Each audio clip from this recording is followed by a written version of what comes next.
आजादी के आदर्शों को समझे और बयां करे। बिछड़े हुए भाई मुस्लिम समाज की तरफ से सलाम पेश है।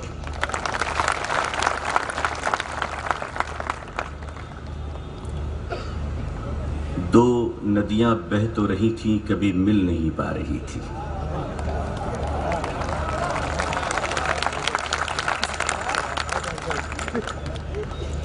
और शायद मिलने इसलिए नहीं दिया जा रहा था कि कहीं दो नदियों का संगम न हो जाए और कुंभ का सारा भीड़ इन्हीं के गोद में ना आ जाए।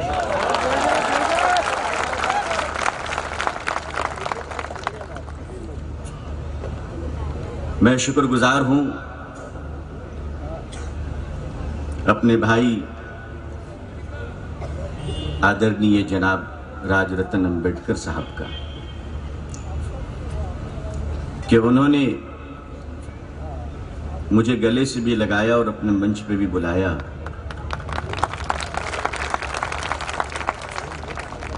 मेरी उम्र इतनी नहीं है कि मैं डॉक्टर बाबा साहब अंबेडकर जी की बात करूं, उन्हें तो मैंने नहीं देखा।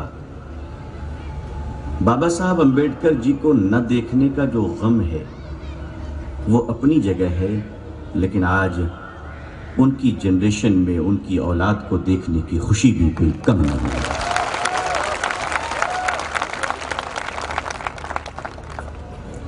हमें खुशी है कि आज जब उनकी औलाद, उनके बच्चे, उनके पुत्र, उनके संतान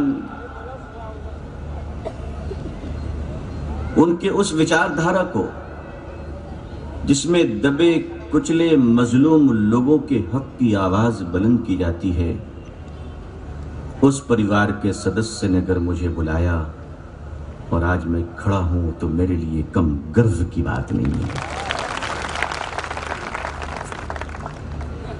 दोस्तों, दो ताकतों को आपस में कभी मिलने न दो। यही वो षड्यंत्र और कॉन्स्पिरेसी है कि 3.5% लोगों ने 15% लोगों को माइनॉरिटी बना दिया है।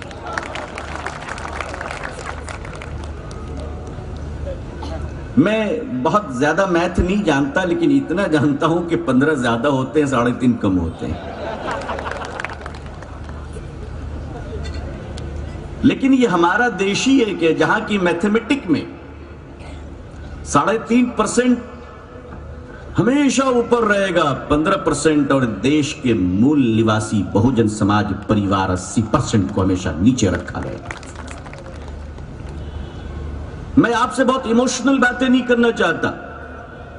मैं चाहता हूं कि दो बिछड़े भाई बड़े दिनों के बाद मिले हैं, कुछ दुख की बात कर लें, कुछ प्यार की बातें कर लें। हां, मैं मुसलमान हूं। आप मुझे पहचानिए, मुझे देखिए। वो चश्मे उतार दीजिए जो मीडिया ने आपकी आंखों में लगाया है। वो अखबारात हटा दीजिए, किताबों को बंद कर दीजिए। आपका भाई आया है आपके सामने। हां, मैं वही मुसलमान हूं। जब डॉक्टर भीमराव अंबेडकर को महाराष्ट्र में चुनाव हरा दिया जाता है तो बंगाल में बुलाकर हमने जिताया था। हम वही मुसलमान हैं।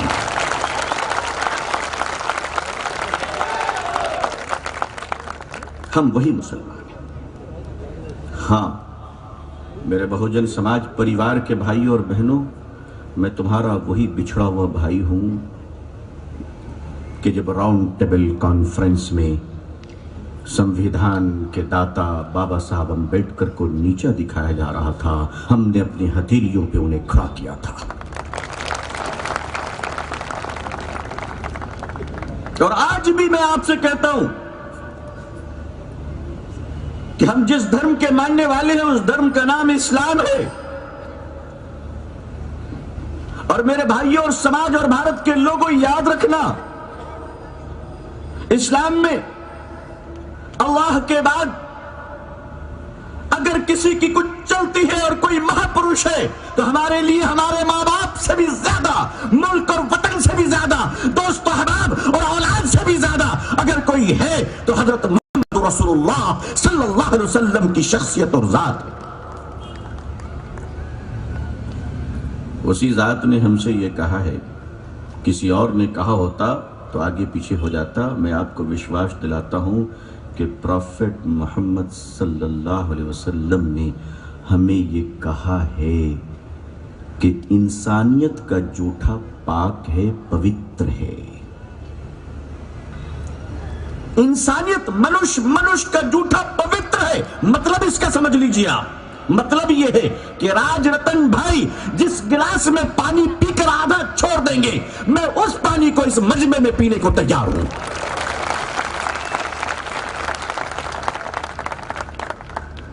मैं पीने को तैयार हूं। इसलिए नहीं कि मुझे आपको खुश करना है, इसलिए पीने को तैयार हूं कि हमारे नबी मोहम्मद सल्लल्लाहु अलैहि वसल्लम का यही आदेश है। हम लोगों को खुश करने के लिए काम करने पर विश्वास नहीं रखते। यही वजह है कि बहुत ज्यादा एडजस्टमेंट नहीं हो पाता है हमारा। क्यों? डबल गेम, जहां जाओ वैसी बात करो, जहां जाओ वैसे वस्त्र पहन लो, जहां जाओ वैसे ही नाटक शुरू कर दो। हम वैसे नहीं कर सकते। इसलिए कि याद रखना मेरे दोस्तों, हम एक खुदा के सिवा किसी के सामने झुकने को तैयार नहीं है, और इंसानियत के नाम पर किसी पर जुल्म हो, हम ये बर्दाश्त करने को भी तैयार नहीं।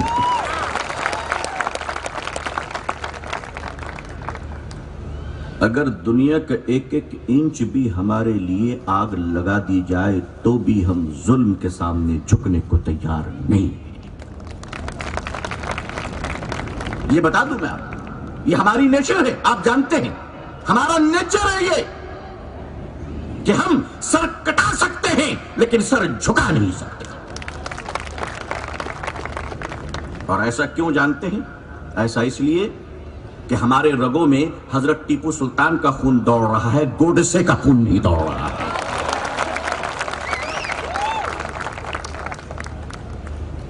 आपको अगर हमारे ऊपर विश्वास है, मैं आपको परीक्षा नहीं दूंगा, हमने परीक्षा दिया है, इतिहास गवाह है हमारे हकीकतों से। आज मैं सिर्फ इतना कहना चाहता हूं कि आप इस देश की मजलूम कौम है, आप पर जुल्म हो रहा है। मैं ये तो नहीं कह सकता कि मैं आपको बचा सकता हूं, मगर ये कह सकता हूं कि आप पर आने वाले 2 लाठी को वार अपने ऊपर सहने को तैयार हूं। मैं सहने को तैयार हूं। और जानते हैं ये क्यों तैयार हूं? आपको खुश करने के लिए नहीं, आपका और हमारा जन्म देने वाला एक मालिक है, उसे खुश करने के लिए, सिर्फ उसे खुश करने के लिए। बस हमारा तो कंसेप्ट ही है, हमारा तो विजन ही है कि हम जो भी करते हैं अल्लाह के लिए करते हैं। हमें पावर, बादशाह, हमने इस देश में 800 साल तक हुकूमतें की है, हमसे कोई पावर की बात करेगा? हमने इस देश में 800 साल तक राज किया है, मगर 800 साल की राज में न किसी की बिरयानी बंद की, न किसी का खाना बंद किया, न किसी का कबाब बंद किया, न नाम बदले, न वस्त्र बदले, नहीं किया। ये कुछ भूखे लोग आए हैं जो 70 साल में उलट पुलट हो रहे हैं। इन्होंने लूटमार शुरू कर दी है। आज मैं जानता हूं राजरतन भाई, मैं जानता हूं कि दुनिया में जहर से इतने लोग नहीं मरे हैं जितनी नफरतों से लोग मरे हैं। मैं इस भारत का निवासी हूं, मैं इसी देश में जन्म लिया हूं, और मेरी तो परवरिशी हुई है बहुजन समाज परिवारों के बीच में ही हमारा घर है। हम तो बड़े हुए हैं ऐसे। हमारा तो इतिहास है, हमारे लोग जानते हैं बचपन से कि मेरा सबसे अच्छा दोस्त एक पिछड़ी जात का वो लड़का था जिसे हमारी कौम भी सही से देख नहीं पाते थे। मैं ईद में उससे गले के बाद घर आया करता था। हम सब इंसान हैं, हम सब अल्लाह ने हम सबको पैदा किया है। आइए हम दिलों को मिला लें। दुनिया का सबसे खूबसूरत पौधा मोहब्बत है, और मोहब्बत के पौधे जमीन पर नहीं, इंसान के दिलों में उगा करते हैं। हम आज आपको पूरी मोहब्बत के साथ आवाज देते हैं मेरे भाई, पूरी मोहब्बत के साथ। हमारा घर आपका घर है, हम जो पहनेंगे आपको पहनाएंगे। आप हमारे भाई हैं, और याद रखना एक भाई भूखा रहे और दूसरा भाई आराम से रहे, हम खुदा को क्या मुंह दिखाएंगे? हम खुदा को मुंह दिखाने के लिए आपसे प्यार करना चाहते हैं। हम आपसे प्यार करना चाहते हैं। हम आपके भाई बनने को तैयार हैं, आपके बेटे बनने को तैयार हैं।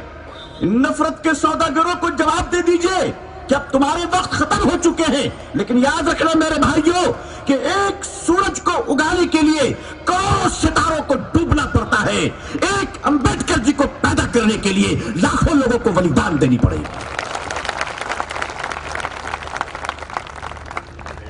हमारा समाज और हमारी समाज की माएं बांझ नहीं है। आज भी उनकी गोद में पलने वाला बच्चा समय का और वक्त का डॉक्टर भीमराव अंबेडकर बन सकता है। हम आप नफरतों को जरा दूर करें। हम एक प्लेट में खाना खाने को इसे जरूरी समझते हैं। एक प्लेट में हम चाहते हैं कि नहीं, एक साथ नहीं, एक साथ नहीं, एक साथ तो सभी लोग खाना खाते हैं। वो तो होटलों में भी हम खाया करते हैं, जिससे जान पहचान नहीं उसके साथ भी बैठ के होटल के टेबल पे खाना खाते हैं। ये कमाल नहीं। अगर आप प्रैक्टिकल देखना चाहते हैं तो मैं दावत देता हूं आज के डिनर पे, राजरतन भाई, हम और आप आज ही से क्यों नहीं काम शुरू करें, एक प्लेट में दोनों भाई खाना खाएंगे। और आजकल तो सोशल मीडिया की मिसाइल फोटो आ जाएगी। अब तो वो भी आ जाती है जो हमने कहा नहीं, वो भी आ जाती है। कमाल है ये। इस देश में उस छुपे हुए कछुओं को हमें पहचानना जरूरी है जो समय समय पर बाहर आके नफरतें फैलाते हैं, हमें और आपको दूर करते हैं। मैं आपसे कहूं, हमारी मस्जिदें भी आपके लिए खुली हैं, हमारे मदरसे भी आपके लिए खुले। इसलिए हमारे मदरसे आश्रम नहीं है कि जहां ताले लगे हुए हों। हमारे मदरसे खुली किताब हैं।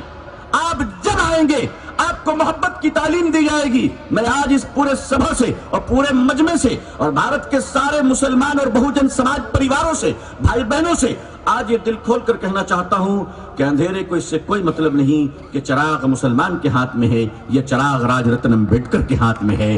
अंधेरे को अगर फर्क पड़ता है तो चिराग की रोशनी से फर्क पड़ता है।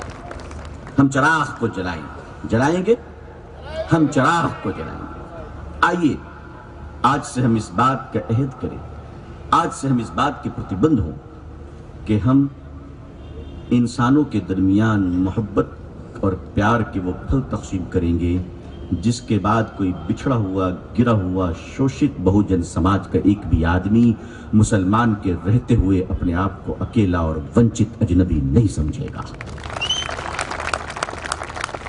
और ये बात मैं बंद कमरे में नहीं कह रहा हूं, और ये बात कोई बनावटी नहीं। मैं अपने मजहब पर आस्था और विश्वास रखते हुए ये मैं धार्मिक बातें आपसे कर रहा हूं, धार्मिक बातें कर रहा हूं। हमारे नबी, आप सबके नबी हजरत प्रॉफेट मोहम्मद सल्लल्लाहु अलैहि वसल्लम रास्ते से जा रहे थे। देखा कि एक पत्थर रखा है। आपने अपने हाथों से उस पत्थर को उठाया और किनारे कर दिया और अपने लोगों से कहा, रास्तों से तकलीफ देने वाली चीजों को हटा दिया करो, दान करने का, पुण्य करने का नेकी मिलेगी। उसके बाद अरब के मुसलमान ऐसे चले कि जिस रास्ते से गुजरते थे उस रास्ते में तकलीफ देने वाली चीज नहीं हुआ करती थी। अगर हम रास्तों से पत्थर हटा सकते हैं तो हत्यारों के हाथों से तलवारें भी छीन सकते हैं। आप भी मजलूम हैं, यानी आप पर भी अत्याचार हो रहा है और आप जानते हैं कि हम पे भी अत्याचार हो रहा है। आजकल हमारी मुस्लिम बहनों के एक नए भाई पैदा हो गए, नए भाई पैदा हो गए। वो कहते हैं मुस्लिम महिलाओं को अधिकार मिलना चाहिए। और कौन से? तलाक का। साहब भारत में तलाक बहुत हो रहे हैं। ऐसा लगता है मीडिया वाले भी बेचारे पता नहीं कौन सी गेहूं चक्की का आटा खाकर पैदा हुए हैं।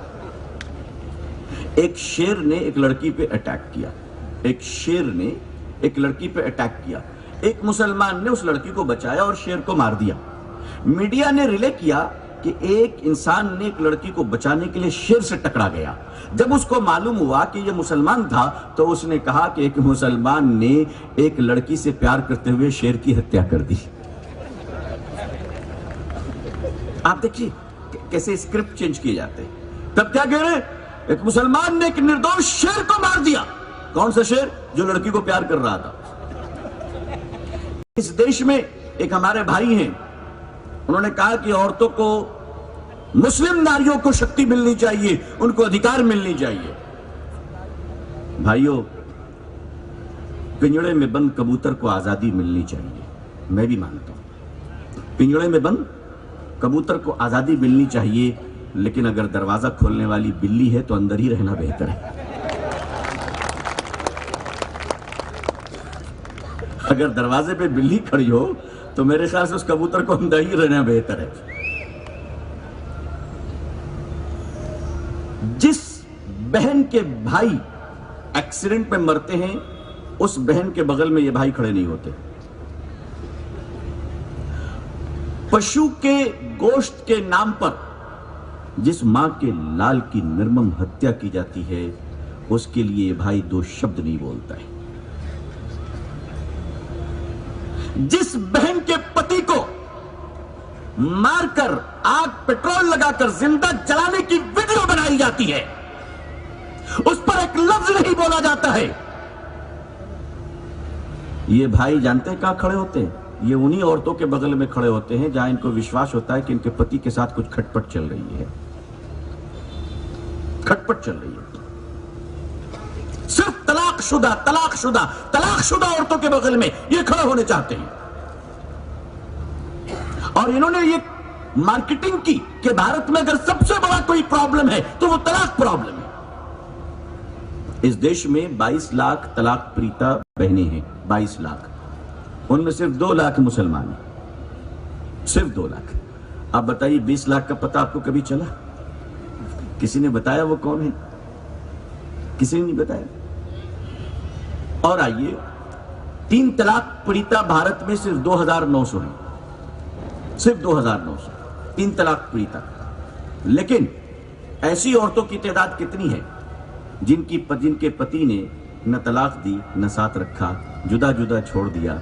ऐसी बहनें भारत में 7 लाख हैं, 7 लाख। एक भारत में कैसा एटमॉस्फेयर क्रिएट किया जा रहा है कि हम और आप मूल विषय पे चर्चा न कर सके, बस इन्हीं चर्चों पे फंसे रहे। मैं आशा करता हूं और उम्मीद की किरण है हमारे लिए कि आज की ये सभा, और ये बंबई की सभा है, और बॉम्बे में उठने वाली हर आवाज देश की आवाज बनती है। हमारी ये शक्ति और ये आवाज और ये हमारी एकता, हमारी अखंडता, हमारा प्यार, हमारी मोहब्बत, ये सब भारत के निर्माण के लिए और भारत की नई शक्ति के लिए इसका प्रयोग होगा। और वो सुबह हम देखेंगे जिस सुबह में। आप देख रहे हैं we love Baba Saheb. Channel को सब्सक्राइब करना और घंटी बजाना ना भूलिए।